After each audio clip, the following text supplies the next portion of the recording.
In a striking display of political tension, Secretary of State Marco Rubio has found himself at the center of a controversy involving President Trump, Vice President J.D. Vance, and Ukrainian President Volodymyr Zelensky. This incident unfolded during a recent Oval Office meeting where Rubio's defense of the Trump administration's harsh rhetoric against Zelensky has prompted backlash from both sides of the political aisle.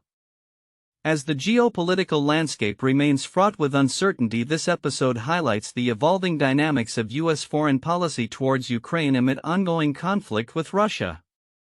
The conflict ignited when Zelensky, seeking to advocate for Ukraine's security needs in any potential ceasefire agreement with Russia, confronted Trump and Vance during a televised exchange.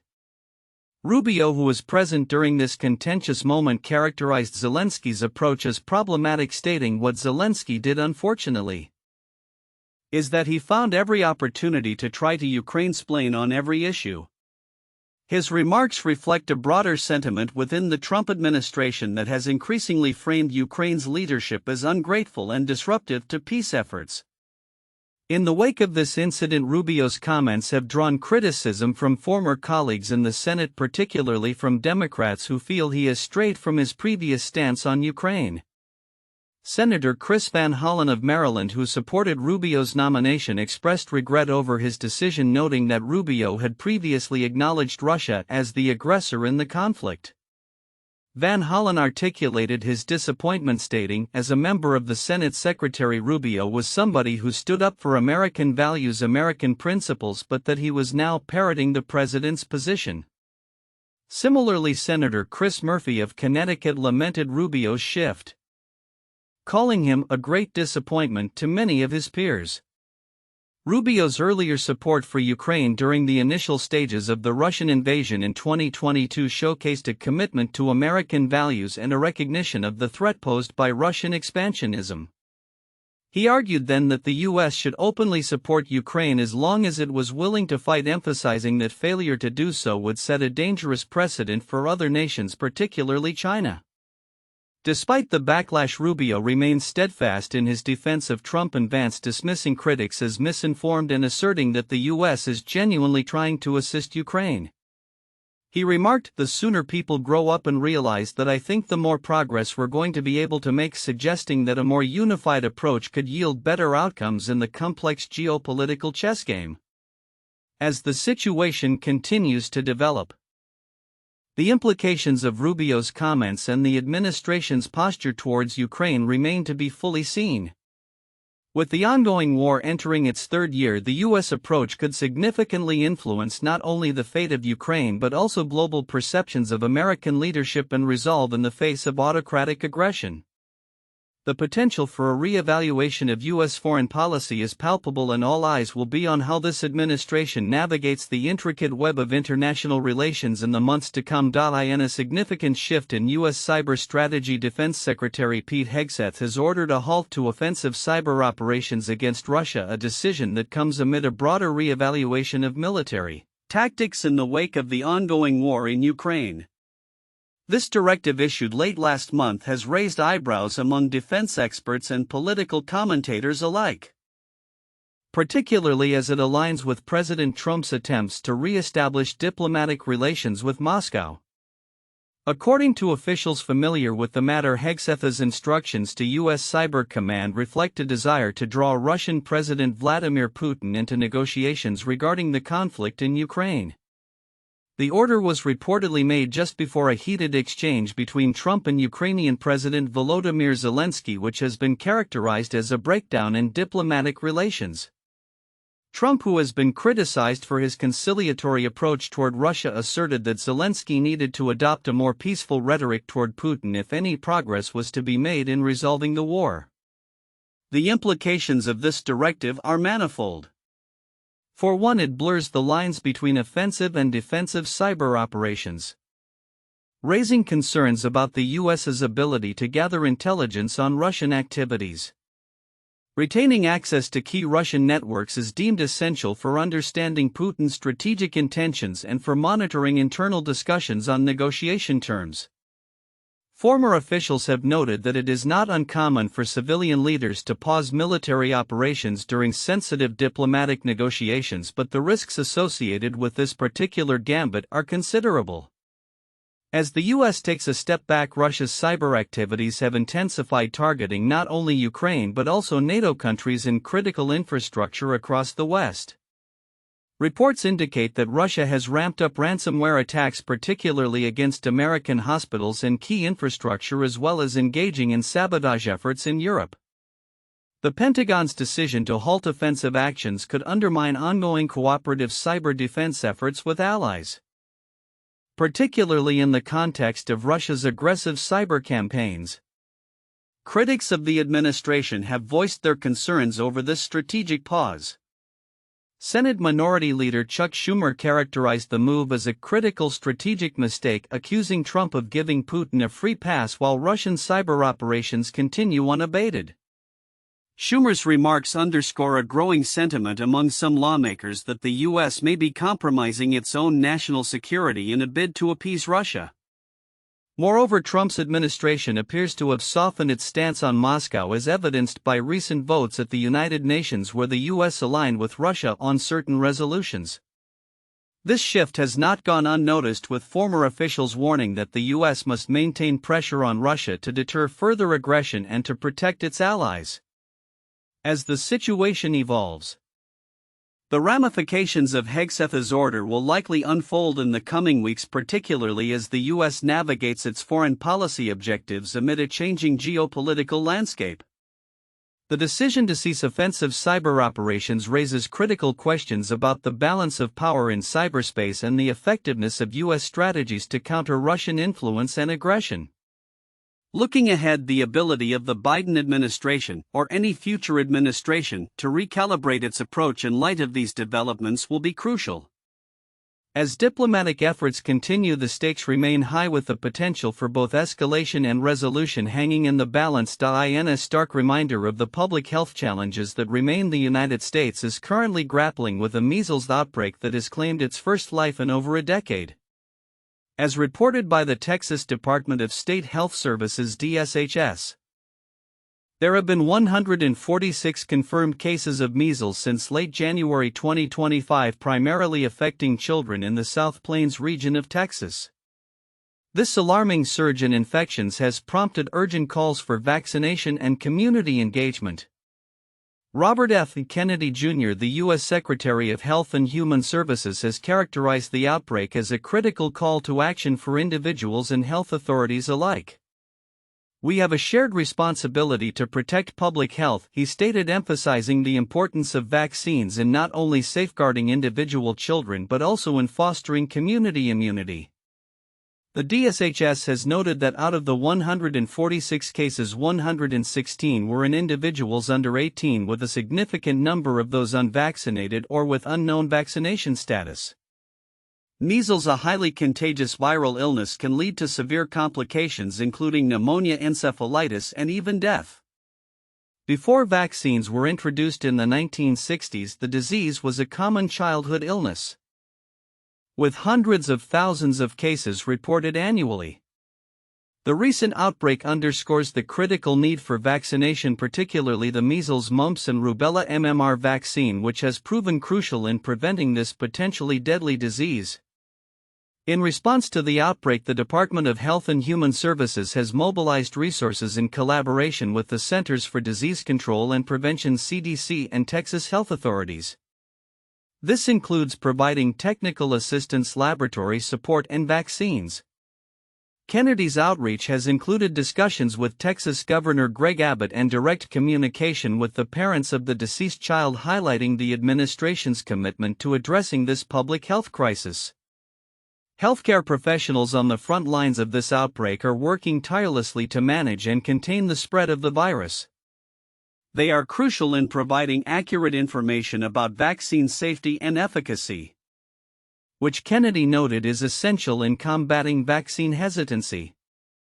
"We must engage with communities to understand their concerns and provide culturally competent education," he urged, pointing out the need for accessible vaccination options. While the outbreak has reignited discussions about vaccine skepticism, particularly given Kennedy's own history as a noted vaccine critic, he is now advocating strongly for the MMR vaccine. He emphasized that vaccines protect not only individual health but also the broader community, particularly those who cannot be vaccinated for medical reasons. The current situation serves as a poignant reminder of the challenges posed by infectious diseases and the vital role that vaccination plays in public health. As Kennedy stated, this measles outbreak is a call to action for all of us to reaffirm our commitment to public health. Moving forward, the success of containment efforts will depend on community cooperation, public education, and an unwavering commitment to vaccination. As the nation grapples with this outbreak, the path ahead will involve not only immediate responses to the current crisis but also long-term strategies to rebuild public trust in health agencies and vaccination programs. The hope is that through collaboration and education, future outbreaks can be prevented, ensuring a healthier future for all. Attorney General Pam Bondi has made a bold assertion regarding the ongoing release of documents related to Jeffrey Epstein, a convicted sex offender whose case has captivated public attention for years. Despite the disappointing results of the recently concluded Phase 1 document release, which yielded little new information, Bondi remains adamant that more comprehensive files will soon be made available to the public. Her comments come amidst accusations that the FBI is withholding thousands of pages of relevant documents.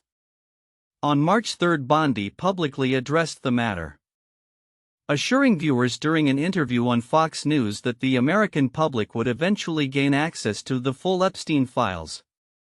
This declaration followed the release of approximately 200 pages of documents, which included flight logs from Epstein's private jet and a redacted contacts list.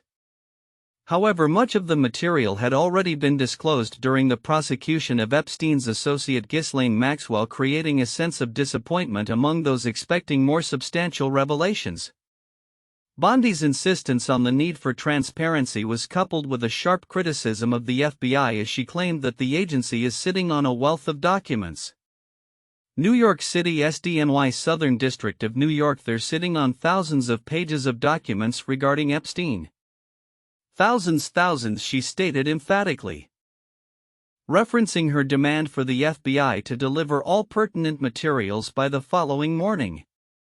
She further commented on the significance of this information, arguing that the American people have a right to know. Moreover, Bondi's assurances extend beyond the Epstein case.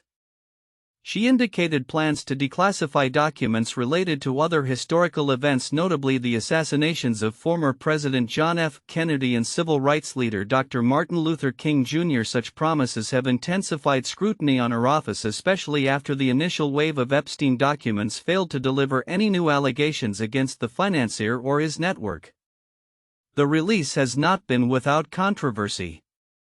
Prominent conservative voices, including influencers within the MAGA movement, have expressed dissatisfaction with the manner in which the documents were presented, suggesting that the information lacked credibility. Laura Loomer, a conservative commentator, took to social media to voice her frustration, calling for Bondi's resignation and asserting that the released documents were inadequate. Loomer claimed Pam Bondi claimed she was lied to and wasn't given the Epstein files. That is a lie. Her comments reflect a growing discontent among some factions of the political right regarding the handling of the Epstein case. In response to these criticisms, Bondi has requested an investigation into the FBI's failure to comply with her demands for a complete release of documents. FBI Director Kash Patel has publicly committed to ensuring that all records will be accounted for, stating, "There will be no cover-ups, no missing documents, and no stone left unturned." This statement aims to reassure the public and quell fears of governmental opacity regarding the Epstein investigation. As the situation unfolds, the implications extend beyond the simple release of documents. The Epstein case has become emblematic of broader discussions surrounding accountability, transparency, and the intersections of power and privilege in American society. The anticipated release of further documents is likely to reignite discussions about the systemic failures that allowed Epstein to operate with relative impunity for years. Looking ahead, the ongoing scrutiny of both the Epstein files and the agencies involved in their release will likely shape public discourse in the coming months. Bondi's promise of transparency juxtaposed against the backdrop of growing skepticism sets the stage for a potentially contentious period as more information is sought and expectations continue to build. The stakes are high, not only for those seeking justice for Epstein's victims but also for the institutions tasked with upholding accountability in the face of overwhelming public interest. In a bold move aimed at addressing the ongoing affordability crisis plaguing American households, Treasury Secretary Scott Bessent announced the establishment of an affordability czar during an appearance on CBS's Face the Nation. This new role is part of a broader initiative to tackle rising prices across various sectors, which Bessent emphasized is a top priority for the administration. "I am laser-focused on this issue," he declared, underscoring the urgency of the situation affecting countless working-class Americans. The affordability czar will be tasked with identifying critical areas where the government can make significant improvements, with Bessent suggesting a focus on about 5 to 8 key sectors. Alongside this appointment, he hinted at the formation of an Affordability Council, which would collaborate with the czar to devise strategies for mitigating the financial strain on consumers. "It took 4 years to get us here and we've had 5 weeks so interest rates are down. That's a very good start toward housing affordability, toward auto affordability, and we are tackling this," Bessent explained. The announcement comes at a time when U.S. consumer confidence has taken a sharp downturn. A recent survey revealed that consumer confidence plummeted in February, marking the steepest decline in over 4 years amid persistent inflation and the looming threat of a trade war under President Trump's administration. Adam Crisafulli, president of investment advisory firm Vital Knowledge, noted the Trump-linked policy uncertainty is eroding confidence and tipping the economy into a slowdown. Amid this backdrop, a CBS News poll indicated that nearly half of Americans disapprove of President Trump's handling of the economy, with a significant portion attributing rising grocery prices to his policies. Bessent attributed these inflationary pressures to what he described as the over-regulation of the prior administration, asserting that the current administration's deregulation efforts would soon yield positive results for consumers. "We are in the process of deregulating, which will free the supply side, and we are cutting back the government spending," he stated, reinforcing the administration's commitment to reversing the affordability crisis that has become a focal point of Trump's campaign. As part of the government's efforts to reshape the economic landscape, Trump is also poised to introduce significant tariffs on imports from Canada and Mexico, as well as an additional 10% duty on Chinese goods. Bessent, however, remained optimistic that these tariffs would not exacerbate inflation, arguing that China will eat any tariffs that go on. This assertion comes as China has vowed to retaliate against the U.S. tariffs, raising concerns about further escalating trade tensions. The tariffs are expected to take effect soon, and Bessent has called for Canada to follow Mexico's lead in matching U.S. tariffs on China. "We'll see." The Mexican leadership has offered to do that, he said, while expressing the hope that Canada would also engage in similar measures. As the administration moves forward with these policies, the implications for both domestic consumers and international trade relationships remain uncertain. Experts warn that the potential for increased tariffs could lead to higher prices for everyday goods, complicating the affordability issue that Bessent aims to address. Looking ahead, the administration's ability to navigate these challenges and effectively implement its affordability agenda will be critical. As the economic landscape continues to evolve, the impact of these new policies will likely shape discussions around inflation, consumer confidence, and overall economic health in the coming months. The focus now rests on how swiftly and effectively the affordability czar and the newly formed council can deliver tangible results for the American public. In a significant political development, the Senate has confirmed Howard Lutnick as the new Secretary of Commerce, marking a pivotal moment in President Trump's administration. The confirmation, which came via a narrow 51-45 party line vote, positions Lutnick as the 17th cabinet member under Trump, surpassing the early confirmation rates of both his predecessors Barack Obama and Joe Biden. This swift approval underscores a notable trend in Trump's administration, which has been characterized by rapid appointments, particularly in the face of a Democrat-led Senate that has historically been more deliberative. Lutnick, a former CEO of Cantor Fitzgerald, brings a compelling personal narrative to the role. Senate Majority Leader John Thune highlighted Lutnick's resilience following the tragic loss of over 650 employees, including his brother, during the September 11 attacks, stating Howard Lutnick's story is inspiring. It's a lesson in resilience and determination in the American spirit. This background not only informs Lutnick's leadership style but also reflects the values that the Trump administration aims to project. With Lutnick at the helm, the Department of Commerce is poised to tackle a wide array of responsibilities, including overseeing the Census Bureau, the National Weather Service, and the Patent and Trademark Office, among others. The department, which employs nearly 47,000 individuals, has requested a budget of $11.4 billion for the upcoming fiscal year. Lutnick's immediate challenge will be to navigate complex trade relationships, particularly as Trump prepares to implement new tariffs that could reshape the U.S. economic landscape. As the administration gears up for a series of tariff announcements, Lutnick has hinted that Canada and Mexico may not face the full brunt of the anticipated 25% tariffs initially discussed. During a recent briefing, he noted that while tariffs would be imposed, the exact levels are still under consideration, suggesting a potential flexibility that could influence bilateral trade relations. This comes as Trump aims to leverage tariffs as a tool to address trade imbalances, particularly with China, where retaliatory measures are already in motion. The broader implications of Lutnick's appointment and Trump's tariff strategies are profound, as economic forecasts predict inflationary pressures due to these trade policies. Consumer sentiment is increasingly cautious. The Conference Board recently reported a drop in consumer confidence, reflecting heightened concerns over rising prices tied to tariffs. Such economic dynamics could influence the Federal Reserve's approach to interest rates in the near future, presenting a complex landscape for both policymakers and consumers. In conclusion, Howard Lutnick's confirmation as Commerce Secretary symbolizes a decisive moment for the Trump administration as it seeks to assert its economic agenda. As the administration approaches critical tariff deadlines and navigates its intricate trade relationships, the impacts of Lutnick's leadership will be closely monitored. With tensions simmering around global trade policies, the coming months will likely reveal the administration's strategic priorities and their ramifications for both domestic and international economic landscapes.